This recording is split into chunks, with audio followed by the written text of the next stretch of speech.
Ang pag-uusapan po natin ngayong oras po na ito ay ito, setting the standard. Naniniwala po ba kayo na tayong lahat may pina-follow tayong standard? Totoo po ba? Sino ditong nagsabi na ang gusto kong mapangasawa ay matangkad, mabango, at gwapo at mayamang lalaki? Sino nagsabi na nun? Ay, ang baba ng standard natin. Nasabi niyo na po ba yon? O ano na lang, di basta mayaman na lang, okay na ako. May standard po ba? Di ba kahit sa business, may standards po tayo. Gusto natin high quality yung product natin. Amen po ba? May standard, may sinusunod po tayong standard. Kahit saan ay may standard po. At gusto ko lang po maintindihan natin ang standard. Ano po ba ang standard? The definition of a standard, ito po yan, a standard is an ideal or set of criteria that you use to judge things against. Ito daw po yung mga prinsipyo mo, paniniwala mo, to decide at to judge. Ito daw po yung pinaniniwalaan mo. Meron po ba tayo niyan? Meron. Imposibleng wala. At alam niyo po, nung tinitingnan ko yan, bakit kailangan ng standard, mga kapatid? Kasi may value. Kayo po, may value po ba ang family nyo? Kaya nilalagyan nyo ng standard. Tama?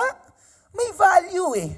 At hindi lang po value, ano po ang pwede? May quality. Quality yung service na binibigay mo sa family mo. Tama po ba?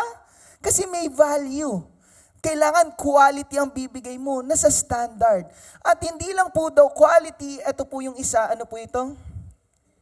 May limit. Sa standard din po pala, hindi lang quality, hindi lang value, ginagamit din po pala ang limit. May limit. Ngayon, Pastor, bakit natin pinag-uusapan yan? Narinig niyo po ba to sa FB? Or nabasa niyo po ba to sa FB? Ito po. Yes. 299. 299 po ba? Hindi 300? May sukling piso? May sukling piso. Ang tanong ko po sa inyo ay saglit, alam niyo po ba?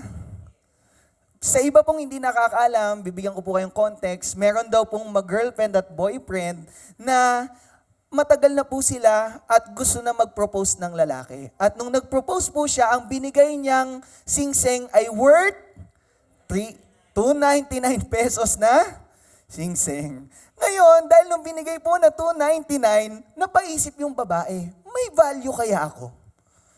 Bakit 299 yung binigay sa akin? Mga girls, mga hindi pa po kasal, okay lang po bang 299 ang bigay sa inyo? Yes, maybe, no. Ano po ang sagot? Sa mga lalaki, magbibigay po ba kayo ng 299? Oo. Ngayon, bibigyan ko ng example. Baka pwede naman, di ba? Pwede naman. Bakit po? One time, may nakausap po ako na youth. May nakausap akong youth. At napag-usapan namin yan. At sabi po nung youth, Kuya, kung ang pera nung lalaki na yon ay 300 pesos at 299 ginastos niya, may value ako. Tama po ba? Kasi yung best niya yun eh. Tatanggapin niyo po ba? Siyempre, best niya yun eh. Pero Kuya, kung itong lalaking to ay well-off, nabibili niya yung gusto niya, pag tinignan mo, may sports car siya, tapos ang bibigay sa akin, 299, umalis ka na, kapatid. Hindi yan ang nararapat sa yung lalaki. Tama po ba? Kasi ito, bakit po? May value ang ibibigay mo kapag mahal mo yung tao. Tama? Ibibigay mo yung kaya mo para sa tao na yun kasi may value siya. Merong malinaw. Agree tayong lahat.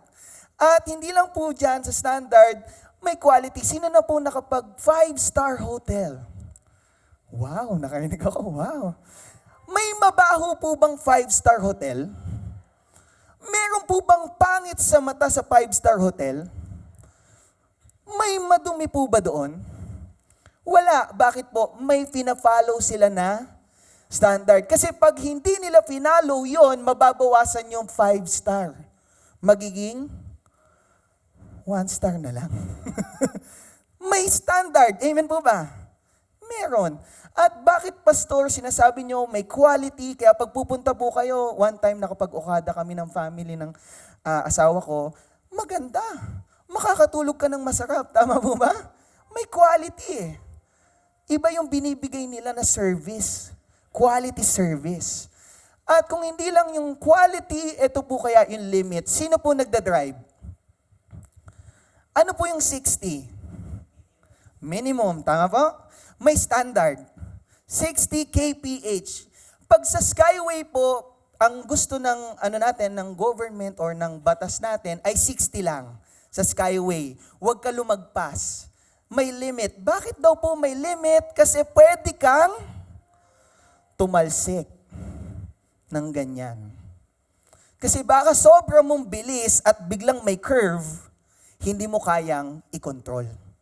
Kaya may limit. Meron pong standard. Ang galing, no? May standard. May standard po tayong pina-follow. Bakit po natin pinag-uusapan yan? Kasi alam nyo po, setting a standard will protect you from harm or bad experience. Pag sinabi mong okay na lang yan, sabi mo, hindi, mahal ko naman siya eh. Eh nga lang, nag-a-addict, mapapahamak ka. Wala kang nilagay na standard. Tama po ba? Eh kakain ako ng ganito, okay lang to. Eh wala ngang quality contents dun sa packaging eh. Tapos sumakit ang tiyan mo, lugi ka. Mapapahamak ka. So pag nagsiset po pala tayo ng standard, pinoprotektahan tayo nito. Tinutulungan tayong mag-judge and mag-decide. Yun po pala yun. Tuloy ko lang po, why do we need to set a standard? Standards are essentially benchmark that lets our minds know what is acceptable and what is not acceptable. Binibigyan tayo ng idea na ito ay tama at ito ay mali. Pero minsan po, kahit mali na, ginagawa pa natin. Kahit meron ng standard, kapatid. Minsan yun ang nakakalungkot. At tuloy ko lang po, may 3 types of standard daw po. Ano po yung una? Low standard. Pag bumili po kayo sa Shopee, mga 1 week naman siguro, ayos pa po ba? Ayos pa naman. Tatagal po kayo ng mga 1 taon? Pwedeng oo, pwedeng hindi. Tama po ba? Minsan bibili ka doon, may seller doon, low yung standard. Bibigyan ka, bahala na ibigay sa'yo. Pag kinabukasan, pagdating sa'yo, kinabukasan, wala na, sira na. Low yung standard. Meron naman daw po normal standard na ano tawag dito? Pag normal standard, nagagawa ng lahat. Na i-experience ng lahat. Ito daw po yung normal standard. At ito ang gusto ng lahat, ano po yun? High standard, yan. Sino po gusto ng high standard? Amen. So gusto ko lang po i-expound yung ito pong tatlong to. Alam niyo po, pag low standard, nung binili mo yan, expect less kasi walang standard, walang sinusunod, mag-expect ka ng less. Wala lang sa'yo, walang standard yung pamumuhay mo, mag-expect ka ng less. Wala kang sinusunod eh. Tama po ba? Low lang, ang baba lang eh. Kayo po ba matutulog kayo sa ganito? Ay, hindi. Ano po itsura niyan? Masarap po ba matulog? Hindi po, di ko po tutulugan yan. Parang ang baho-baho po, tama po ba? Parang pag dinikit nyo po yung mukha nyo, magkakaroon po kayo ng skin disease. Low standard, tama po ba? Kung paano ko ine-explain? Kasi pwedeng ganun eh, low standard. At kapag sinabing normal standard, expect average. Average lang yan. Pag average, normal lang yan, ito po gugustuhin nyo na. Acceptable po ba to? Yes. Okay na po sa atin yan, no? Pag ganyan, okay na yan, makakatulog na tayo. Malinis na po siya. Sinong gusto ng high standard? High standard. High standard. Expect way above yung binayaran mo, kala mo ito na yon, hindi, may more pa pala. Pag sinabing more pa pala, ito daw po yung tutulugan mo. Wow, 3 service, pati kahapon, ang nasabi lang, wow. Sino pong may ganyang kama? So walang may high standard sa atin. Walang may kama na ganyan. Pero sino pong gusto matulog sa ganyang kama? Amen. Gusto natin. Pwede naman eh. Hindi naman pinagbabawal ni Lord yan eh. Pwede naman. At alam niyo po, may nabasa ko si Tony Robbins. Siya po ay isang motivational speaker. Sabi niya, if you want to change your life, you have to raise your... Kasi paano mo nga may experience yung magandang buhay kung low yung standards mo, kapatid? Tama? Dito ka lang eh. Ito lang naiintindihan mo eh. You cannot experience yung maganda sa buhay mo. Hindi mo may experience. Kaya nung binabasa ko siya, nga no, may point na kailangan i-raise mo yung standards mo para maintindihan mo. Pero saan po ba natin sineset yung standards natin? How people set their standards, alam niyo po, may isa po dyan, ito. Binabase sa sitwasyon. Tama? Ito lang ang meron ako, kaya kung ang pagkain ko ay sardinas lang, okay na yon. Kasi ito lang meron ako eh. Tama po ba na-experience? Ako na-experience ko po yun. Wala kami makain. Ang kakainin lang namin sardinas at pansit canton, okay na yon. Minsan wala pa nga eh. Yun lang yung standard namin. Yun lang yung cost of living namin, yung sardinas na yun. Okay na yun. At alam niyo po, one time, nakausap ko po si Joel. Nandito po, kilala niyo po ba si Joel? Si Joel and Kat. Nandiyan pala si Kata. At nakausap ko po si Joel. One time, nag-usap kami dalawa. Sabi niya, Kuya, anong gusto mong sasakyan? Anong gusto mong sasakyan, Kuya? Ako po, nag-iisip ako, dahil ito lang yung sitwasyon ko, ito lang ako. Ang sabi ko, Joel, sa totoo lang, ang gusto kong sasakyan ay Camaro. Alam niyo po yung Camaro? Hindi po Caro ng patay Camaro. Yung kay Bumblebee, wow, si Bumblebee. Sipin niyo, si Pastor may Bumblebee. Ang ganda, di ba? Sports car. Pero sabi ko kay Joel, kaso Joel, parang hindi ko yata maaabot. At alam niyo po, si Joel, mas bata siya sa akin, pero business-minded siya. Mataas ang pag-iisip niya. Sabi niya, Kuya, huwag mo sabihin yan. Huwag mo sabihin yan. Talagang tumatak sa akin yun. Huwag mo sabihin yan. Nagagawa nga nung iba eh. Sabihin mo lang na practical lang kasi na hindi ka may sports car. Which is, sabi ko nga, oo nga no. Kasi alam niyo po ano naisip ko? Kung bakit situation? Naisip ko, pastor lang ako eh. Paano ako magkakaroon ng sports car? Nakakalungkot po na reality. Naisip ko, pastor lang ako eh. Paano ako magkaka-sports car? Pag nakita ako ng taga-church na, uy, si pastor may Bumblebee. Saan niya kaya kinuha yan? Magtaka ka na, di ba kapatid? Si pastor may Bumblebee Naku po. Di ba, tama po ba? Minsan, nasa sitwasyon ko eh. Pero na-realize ko na, nga no, bakit hindi ko taasan yung standards ko? Hindi ba posible? Hindi ba posible? Hindi ba pwedeng maging mayaman din ang lahat? Hindi ba pwede? At hindi lang po sa situation, minsan sa gusto lang natin. Ito lang kasing gusto nating standard eh. Tama po ba? Sapat na ako dito, nabubuhay naman na ako sa ganito eh. Okay na yun. At hindi lang sa once, meron pong dahil kino-compare mo. Ay, buti pa siya, may ganun. Sa susunod, magiging katulad na din yan ako. Tama po ba? Minsan dahil sa inggit natin, nainggit ako eh. Yan ang standard ko. Sa susunod, meron na din ako niyan.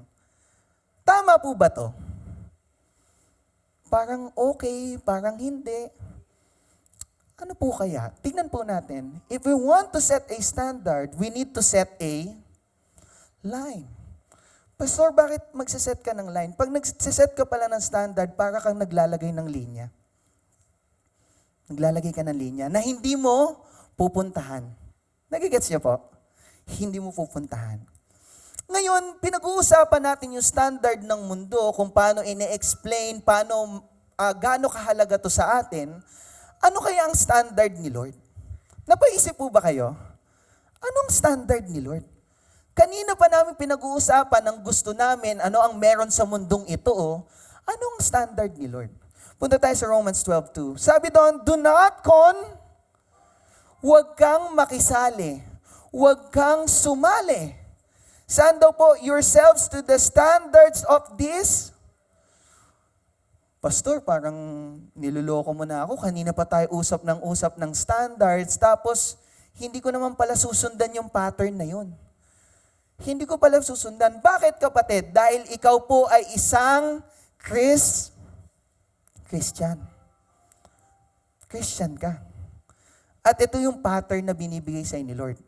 Do not conform yourselves to the standards of this world, but let God transform you inwardly by a complete change of your mind. Alam niyo po, yung mga mayayamang tao, bakit sila mayaman? Dahil it's all in the mind. Dahil malakas yung pag-iisip nila eh. Nakikita nila yung possibilities eh. Sa totoo po, powerful ang mind. Sobrang powerful. Pero tingnan niyo po ito, sinasabi sa Bible. Ulitin ko lang po but let God transform you. Ano daw po sabi? Inwardly. Kasi ito po ang problema sa tao, mga kapatid. Minsan gusto natin baguhin yung kapwa natin na bakit ganyan ugali mo, bakit ganyan kakasama, pero sarili mo hindi mo mabago. Tama po ba? Minsan madami tayong comment, mga hateful comments, sinasabi natin, ba't ganyan to? Ba't ganito to? Ba't kaganyan? Pero sarili natin, di natin napapansin na judger na pala tayo. Sobra na mag-judge. Hindi nagbabago. So gusto ni Lord, para daw po tayo ay mag-iba ang pag-iisip, baguhin daw tayo. Amen po ba? Amen. Baguhin daw po. Bakit kailangan baguhin? Then you will be able to know the will of God. Kaya hindi mo alam kung ano yung will ni Lord sa iyo kasi hindi ka pa nagpapabago kay Lord. That's the sad truth. Kasi kung binago ka ni Lord, nagpabago ka kay Lord, maiintindihan mo ano ang gusto ni Lord para sa iyo, kapatid. Maiintindihan mo. Ano po daw sabi? Ito daw yung gusto ni Lord, ito yung will of God. What is good and is pleasing to yung napiplease si Lord, yun pala daw yun. Pag nagbago na pag-iisip natin, hindi na sa mundong ito, ang gugustuhin mo na is to please God. Si Lord na ang ipiplease mo. Hindi na yung mundong ito at hindi na yung sarili mo, kapatid. Alam nyo, itong verse na to, isipin nyo, verse 2 lang, pero ang dami mo nang pwedeng maintindihan. Sa verse 2 lang. Ganun ka-powerful ang Bible. At ang maganda po dyan, sabi dyan, and is perfect. Minsan nakala natin ang perfect na buhay ay kapag mayaman ako, kapag maganda asawa ko, kapag okay ang lahat sa buhay ko, kala ko yun ang perfect. Pero ang perfect pala kapag napiplease natin si Lord sa buhay natin. Yun ang perfect.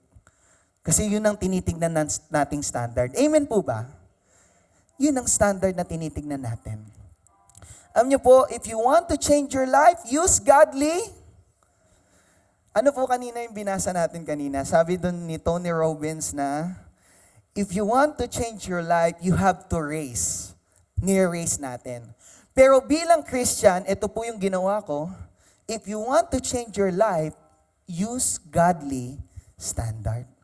Kung gusto mong gumanda buhay mo, gamitin mo yung standard ni Lord. Hindi yung standard ng mundong ito. Amen po ba? Amen. Alam niyo po, may godly standard at may worldly standard. Gusto ko pong i-explain sa inyo ito. God and the world do not have the same standard on how to live life. Totoo yan. Magkaiba ang gusto ng mundo na to sa gusto ng Diyos kung paano ka mamuhay, kapatid. Magkaiba. Bakit, pastor? Bakit magkaiba? Kasi ito po yan. Sa godly standard, following God commandments. Sinusunod po ba natin ang utos ng Diyos? Naku, isa na lang. Isa na lang sumusunod sa Diyos. Sinusunod po ba natin ang utos ng Diyos? Amen. Salamat naman po. Sinusunod natin ang utos ng Diyos. Ito yung godly standard. So ano yung worldly standard? I follow ayoko mag-devotion, ayoko magbasa ng Bible, wala kang pake. I follow myself. Hindi ko kailangan yung pagsunod sa Diyos. I don't care. Sabi daw po dito, there is design and purpose in creation. Dinisign ka ni Lord, may purpose ka, kapatid. Amen po ba? Sabi mo sa katabi mo, may purpose ka. May purpose ka. Dinisign ka ni Lord eh. Creation ka ni Lord eh. May purpose ka. Baka nalilito ka eh. May purpose ka, kapatid. O baka naman, ito mo tignan ang standard na to. The world is random, meaning is personal. Personal lang. Kung ano nafe-feel ko, yun ang mahalaga. Wala akong paki dyan. Wala akong paki sa design ni Lord. Ang paki ko, yung sarili ko. At tuloy ko lang po, God determines the value of life. Si Lord ang may hawak ng buhay natin. Tama po ba? Hawak ni Lord ang buhay natin. O baka naman ito ang nakikita mo, personal feelings define reality. Wala akong pake na hawak ako ng Lord kasi hindi ko naman siya nakikita.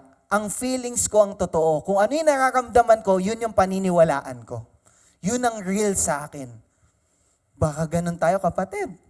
Or ito naman po, God decides who and what I am. Ginawa ko ni Lord, creation niya ako, kaya siya magdi-decide kung ano yung identity ko. Amen po ba? Siya ang magdi-decide. Or baka ito ka, kapatid, I choose my own identity. Hindi. Pipiliin ko yung gusto ko. Hindi yung purpose ni Lord. Hindi yung creation ni Lord. Wala akong paki doon. Hindi ko. Tingnan nyo lang po sa identity. Bigyan ko example. Ilan po ang genders? Ilan po? 2 lang. Ano po ang 2 gender? Male and malinaw. Tama po ba? May kalahati po ba? Pwede po bang palitan yung identity na yan? Alam niyo po ba yung marks nga natin dito? Alam niyo po may ano yan eh, sarili mo yan eh. Wala kang katulad. So ginawa ka ni Lord nang wala kang katulad. So may identity na binigay sa iyo ni Lord. Tas ayaw mo? Di, ayoko. Papalitan ko to. Hindi ito yung gusto ko eh. Ayoko yan. Kapatid, hindi yan ang gusto ng Diyos. Hindi yan ang gusto ng Diyos. Love for God and others is paramount. Ito daw ang importante. Pagmamahal sa Diyos at pagmamahal sa kapwa. Sa kapwa Kristiyano, sa kapwa sa mga tao, yan na daw ang pagmamahal. O baka ito ka, kapatid, profit and self-interest comes first. Hindi, mauuna yung gusto ko. Business is business. Profit pa din. Gusto ko ang gusto ko. Okay lang ako. Alam niyo po, pag binabasa ko yung worldly standard, pag tinitignan ko, parang me, myself, and puro sarili. Puro sarili. Alam niyo po, hindi naman masama magmahal ng sarili. Tama po ba? Hindi masama, kapatid. Ang masama lang kapag ito na yung ginagawa mo. Amen po ba? Pag ito na ang nagiging drive mo. At ito po ang maganda dyan, God's approval matters most. Ang mahalaga ang approval ni Lord. Amen po ba? Or baka ito yung mahalaga sa'yo? Social approval is all important. Hindi, mas mahalaga kapag okay sa lahat. Anong mas okay? Gusto ng madla o gusto ng Diyos? Gusto ng Diyos. Yun ang hinahabol natin na approval, kapatid. Hindi ang madla. Alam niyo po, magkamali ka na sa tao, huwag ka lang magkamali sa Diyos. Mahirap. Sa Diyos, siyempre, Diyos mo yan eh. Dapat matuwa ang Diyos sa'yo. Amen po ba? Matuwa ang Diyos. Alam niyo po, we must use God's standards and examine ourselves. Ma-check naman natin, mag-reflect naman tayo. Okay pa ba itong ginagawa ko? Yung daily living ko kaya, yung pamumuhay ko pa kaya ay tama? Pag tinignan kaya ako ni Lord, righteous kaya ako? Napatanong na po ba kayong ganon? Ako minsan napapatanong ako ganon eh, Lord, pag tinignan mo kaya ako, malulugod ka? O baka magalit ka lang sa akin? Lord, ma-enjoy mo, mapiplease ka ba? O hindi? Sino na po nakabasa ng 10 Commandments? Sino po nakabasa? Sino po din nagsabing ligtas na siya? Ligtas ka na, kapatid. Wala na, ayaw niyo na po maligtas. Ligtas ka na, kapatid, dahil tinanggap mo si Jesus Christ as your Lord and Savior. Si Jesus ang naging standard kasi hindi natin naabot yung standard ng Diyos. Si Jesus ang naging sagot. Ngayon, dahil may 10 Commandments, alam niyo po, naliligtas ang mga lumang tao nung panahon na yon dahil sinusunod nila yung commandments ng Diyos. Nililinaw ko po Sa pagsunod nila sa 10 Commandments, nililigtas sila ng Lord. Pero tayo, paano tayo ililigtas ni Lord? Through Jesus Christ. Sa pagtanggap natin kay Lord. Ngayon, itong tanong ko, pag tinanggap mo ba si Jesus Christ, wala ka nang gagawin? Meron. Tama? Tinanggap mo meron. Ngayon, Old Testament to. Madami nagsasabi, Old Testament na yan, hindi na yan applicable sa New Testament or sa panahon natin. Tingnan po natin kung applicable pa. Ano sabi sa una? You shall have no other gods before me. May iba ka pa bang Diyos, kapatid?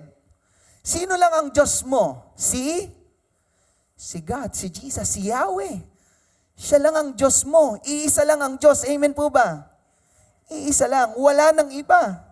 Wala ka ng ibang pwedeng Diyos kung hindi si Yahweh. At ano sumunod? You shall not make idols. Kapatid, pag sinabing idols, mga carved images, kapag merong kapating mga carved images sa bahay, pwede nyo po bang itapon na? Kasi hindi yan ang gusto ng Lord. Kapatid, pag meron diyang kalbo sa bahay nyo, alam niyo yung kalbo? Na akala nyo yayaman kayo pag meron kayo nun? Nagigets nyo po ba? Hindi ka yayaman doon, kapatid, itapon mo yun. Isa lang ang Diyos mo. Amen po ba? Isa lang. At wala nang iba. Itapon nyo po yan. Hindi dyan maninirahan ng Diyos. Baka ibang tumira dyan, kapatid. Baka ibang tumira dyan. At ano po sabi, you shall not take the name of the Lord your God in. Huwag mong gamitin ang pangalan ng Diyos kung saan-saan lang. Kasi ang pangalan ng Diyos ay banal.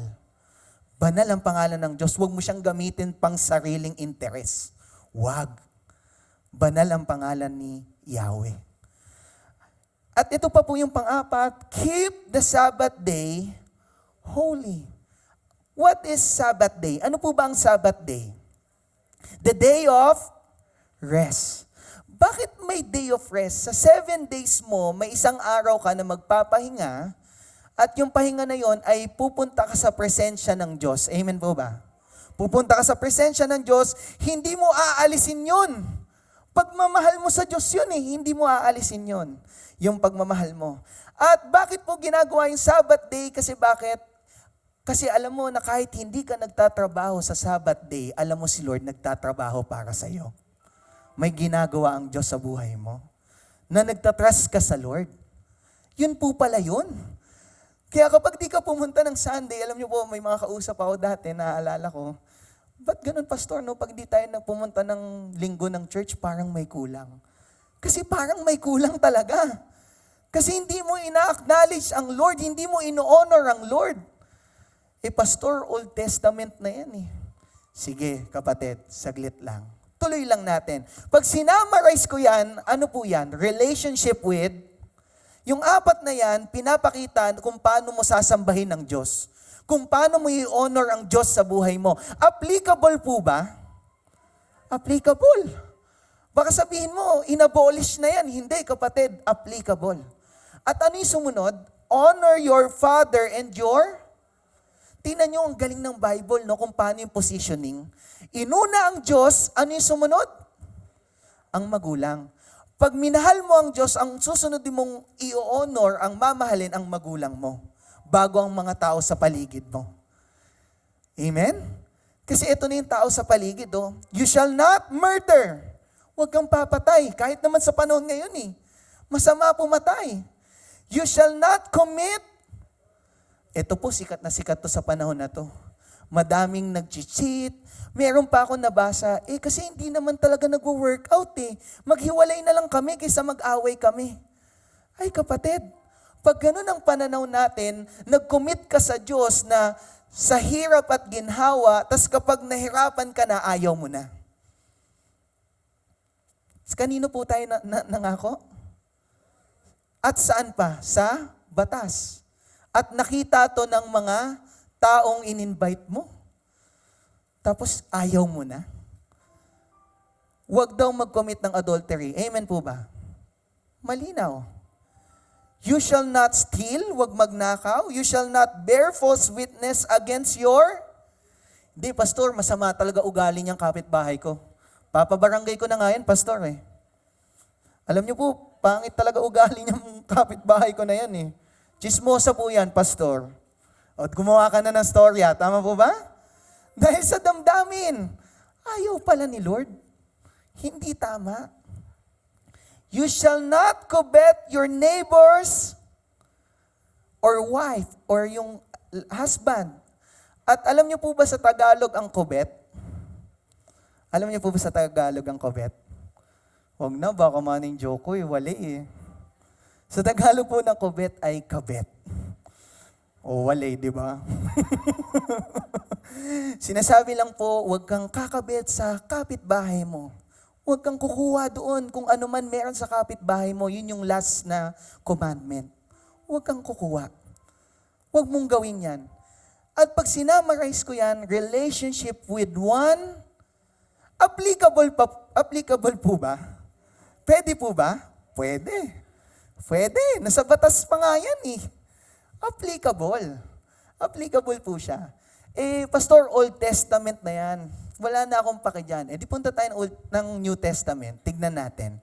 In Matthew 22:36-40, Teacher, which is the greatest commandment? Nagtanong, Lord, ano yung greatest commandment? Sa 10, ano yung greatest commandment? Ito sinabi ni Jesus, love the Lord your God with all your heart, with all your soul, and with all your...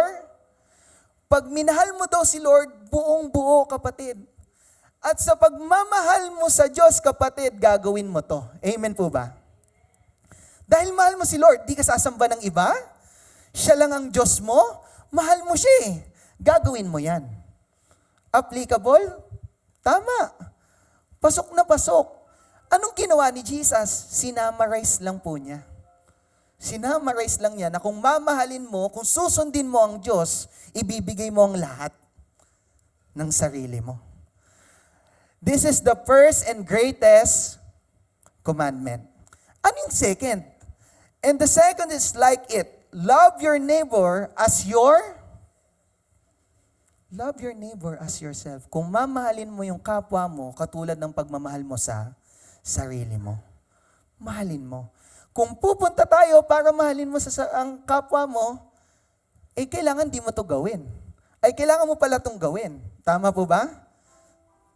Hindi ka kakabit, hindi ka gagawa ng masama sa kapitbahay mo. Tama po ba? Pasok eh. Sinamarize lang ni Jesus eh. Sinamarize lang niya. So hindi natin pwedeng idahilan na yung 10 Commandments ay Old Testament na siya. Kasi same din naman. Amen po ba? Ang ganda, no? Tuloy po natin. God's standards were provided to act as a parameter. Para kapatid, yun nga, nagsiset tayo ng line.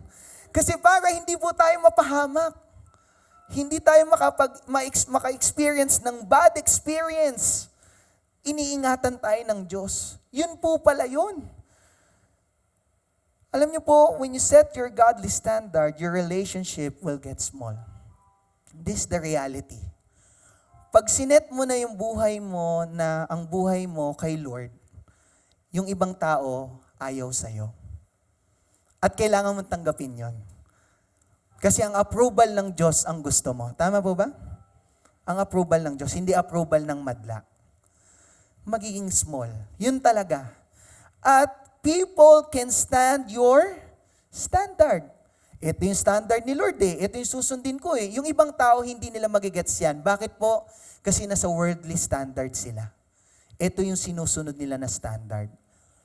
Ito yung sinusunod nila.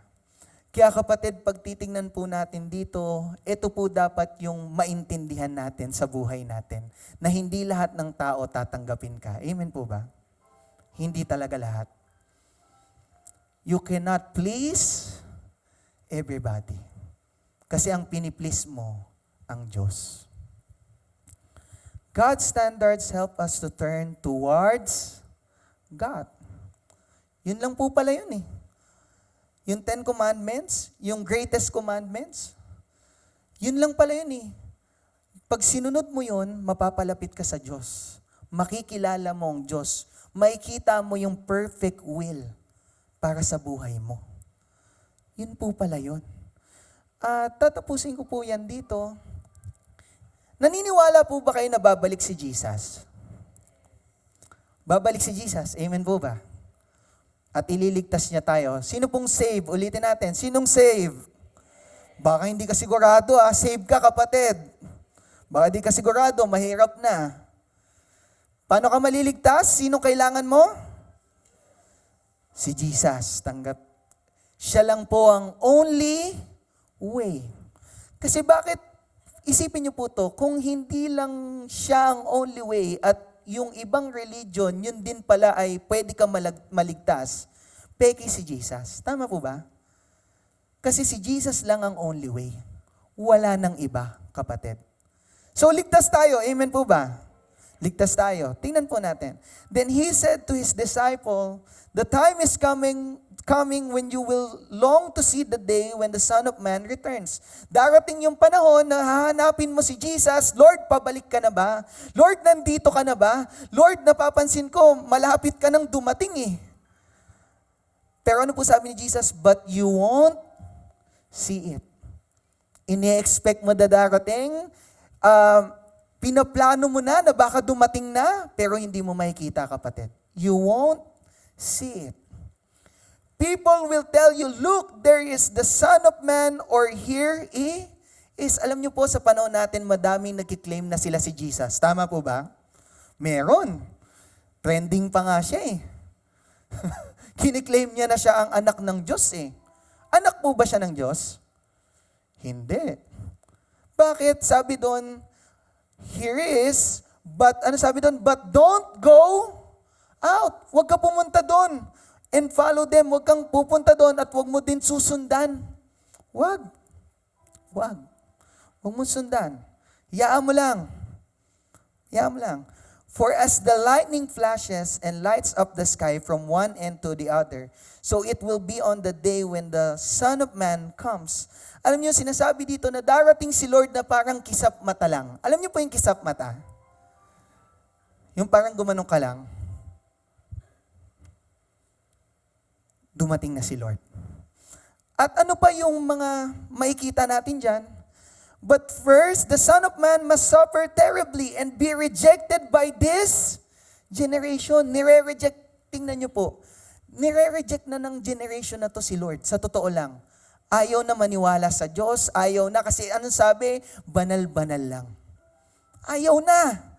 At alam niyo po ba, may pinanood akong documentary, sa Israel daw po pala, hindi nila kinikilala si Yeshua na Savior nila. Hindi nila kinikilala si Jesus na Savior nila.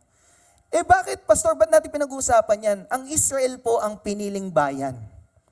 Pero sila na yung piniling bayan, tinatanggi pa nila ang Diyos. Nakakatakot. Kaya kapatid, mapalad ka, kilala mo si Jesus. Mapalad ka. May salvation ka. At tutuloy ko lang, when the Son of Man returns, it will be like it was in Noah's days. Tingnan niyo po, ano po ba yung panahon ni Noah? Ang tao po ay makasalanan. Thank you. Makasalanang tao. Ito po yung panahon ni Noah. At dahil makasalanan yung tao, ano pong ginawa sa kanila? Ni-wipe out. In those days, the people enjoy banquets and parties and weddings right up to the time Noah entered his boat.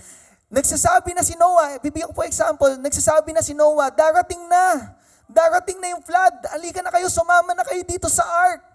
Ay sa barko, sama na kayo. Anong ginawa po ng mga tao? Mag-party tayo, mag-wedding tayo, okay lang yan. Hindi naging prepared, tama po ba?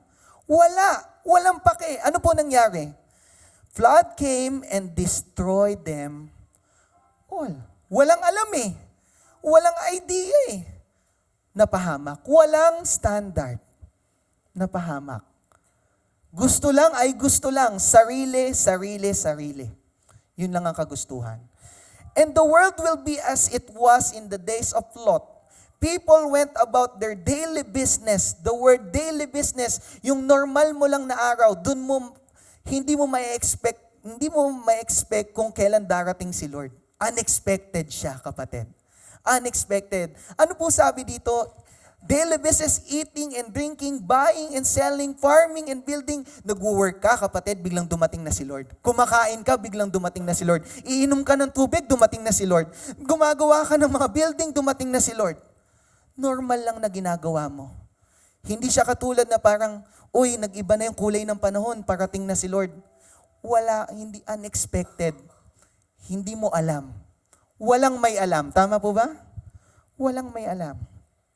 Until the morning Lot left Sodom, then the fire and burning sulfur rained down from heaven and destroyed them all. Nakakatakot po, no? Flood, yung una, ano sumunod? Fire naman. Winasak yung mundong ito. Yes, it will be business as usual. Business as usual. Kung anong ginagawa natin, yun lang daw yun. Right up to the day when the Son of Man is revealed. Darating si Lord, yung normal mo lang na araw, kapatid. Paano kung hindi ka prepared? Ito ang tanong ko, kapatid. Pag dumating kaya si Lord na hindi ka prepared, ginawa mo ba yung tama o yung ginawa mo yung mali? Pag dumating si Lord, gumagawa ka ba ng kasalanan o gumagawa ka ng tama? Naiisip po ba natin yon? Na kapag parang lightning snap lang biglang nandyan na si Lord, prepared ka ba? Kaya mo kaya? Tama kaya yung ginawa mo sa pamumuhay mo? On the day, a person out on the deck of a roof must not go down into the house to pack.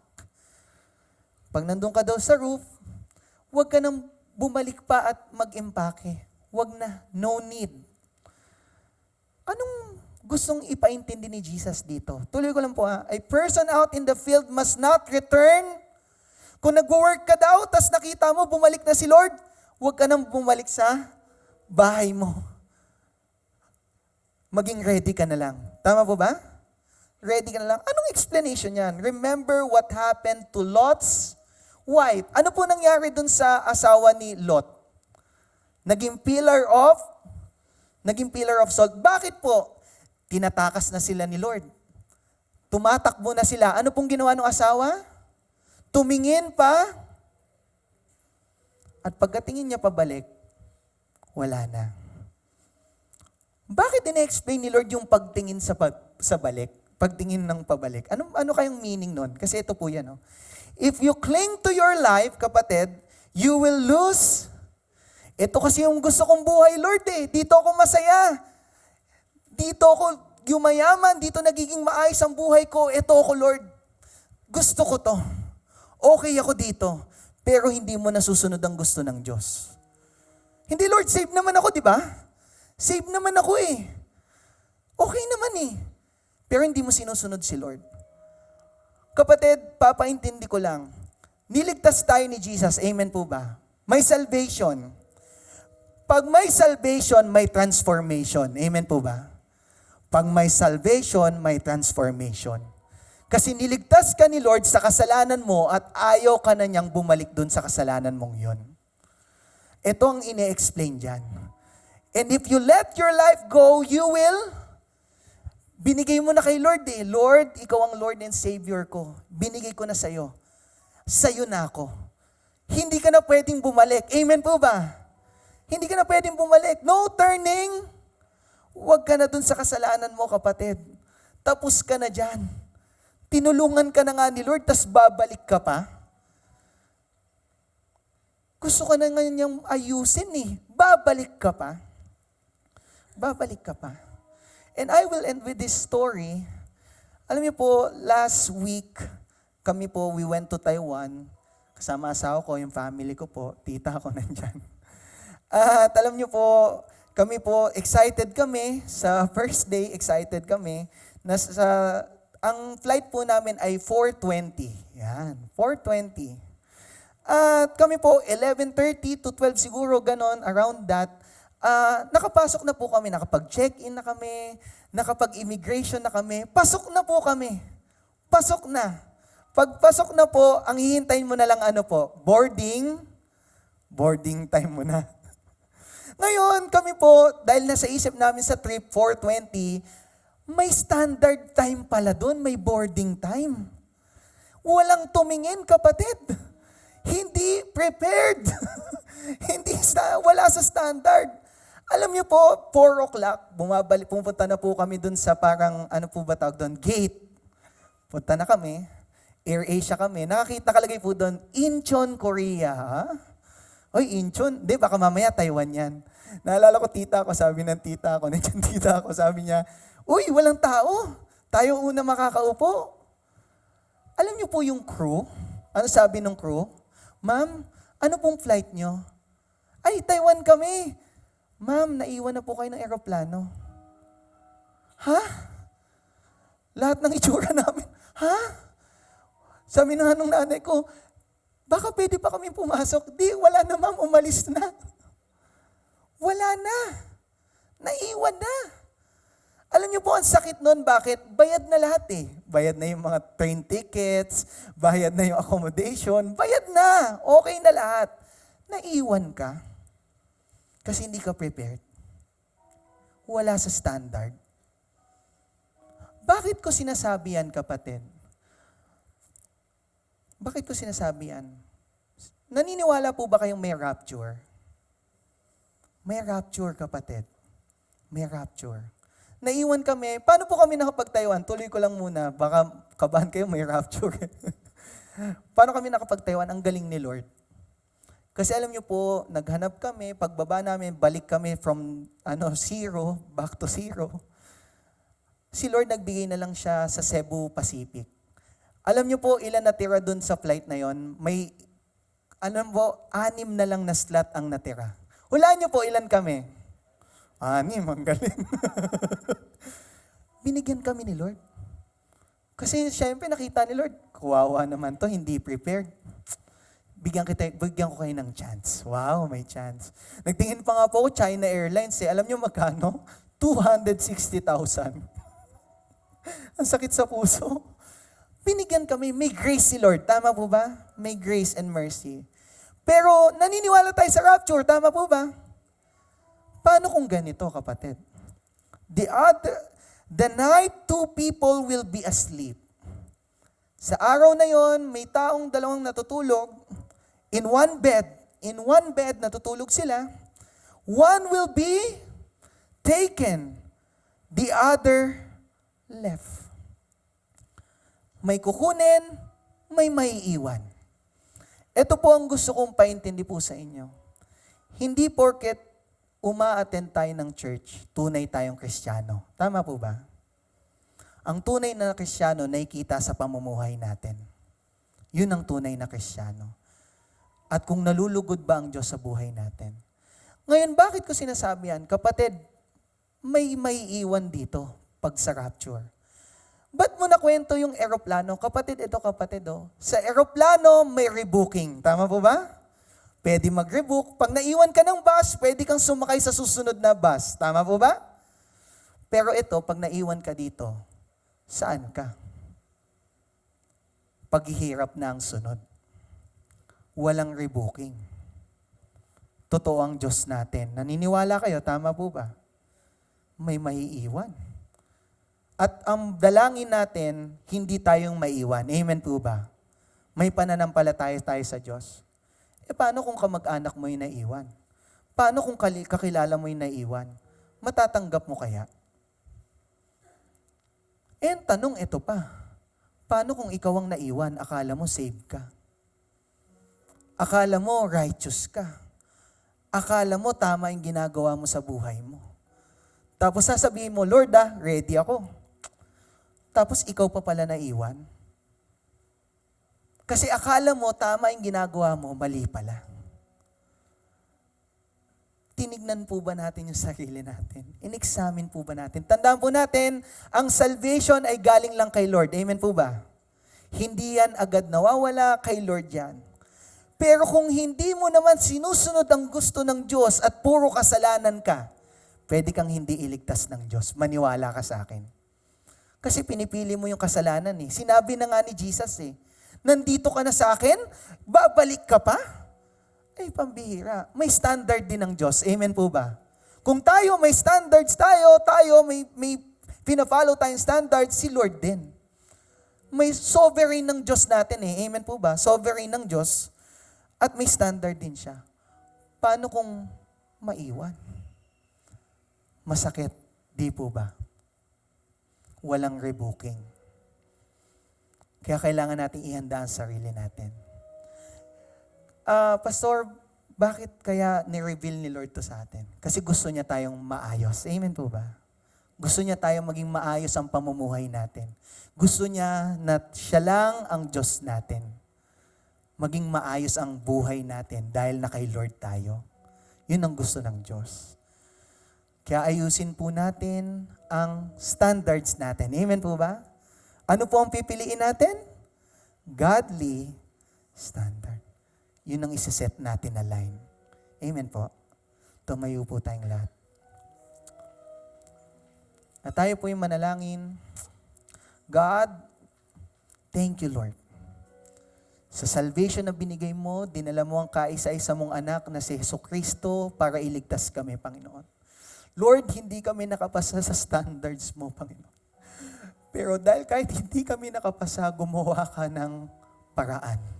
Gumawa ka ng way. At nagpapasalamat kami kasi binigyan mo kami ng Jesus Christ sa buhay namin, Panginoon. Binigyan mo kami ng salvation, Panginoon. Lord, kung may nakikita kang madumi sa buhay namin, linisin niyo po ito. Cleanse our mind, cleanse our heart today, Panginoon. Ayusin niyo po ito, linisin niyo po ito. Alam namin, Panginoon, na gusto namin humarap sa iyo, Panginoon, na nalulugod ka, Panginoon.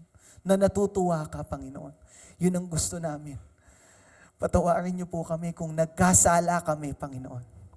Patawarin niyo po kami. Lord, give us faith, Panginoon. Huwag niyo po kaming hayaan bumalik sa dati na ginagawa namin. Gusto namin sa iyo lang kami nakatingin, Panginoon. Lord, maraming salamat. Lord, nakikita niyo ang puso ng iyong mga anak sa oras na to. Naniniwala ko, ni-reveal mo ito, Lord, para hindi po kami maiwan. At gusto mo kaming makasama sa langit, Panginoon. Salamat. Salamat, Panginoon, kasi ikaw ang makakasama namin. Sobrang salamat kasi hindi mapapantayan ng mundong ito yung pagmamahal mo dyan sa langit, Panginoon. Nagpapasalamat kami. Kaya Lord, sa pag-alis namin sa simbahan na ito, maging salt and light kami. Makita sa pamumuhay namin na totoo ka. Nakilala namin si Jesus Christ. Lord, yun ang gusto namin sa paglabas namin. Baguhin niyo po kami. Huwag niyo po kami hayaan na paglabas namin, pangit pa din ang ugali namin. Pangit pa din ang nakikita niyo sa amin. Lord, ayusin niyo po kami. Gusto lang namin maging sincere sa oras na ito, Panginoon. And we are just recommitting our lives to you, God. Nire-recommit ulit namin. Lord, ito ang bagong buhay na nanggagaling sa iyo, Panginoon. Salamat, O Diyos. Dakila ka, wala kang kapantay, at wala, Lord, na magiging katulad. Ikaw lamang ang Diyos namin. Ikaw lang, Lord. We honor you today. We love you, God. In Jesus' name we pray. Amen. Amen. God bless you po.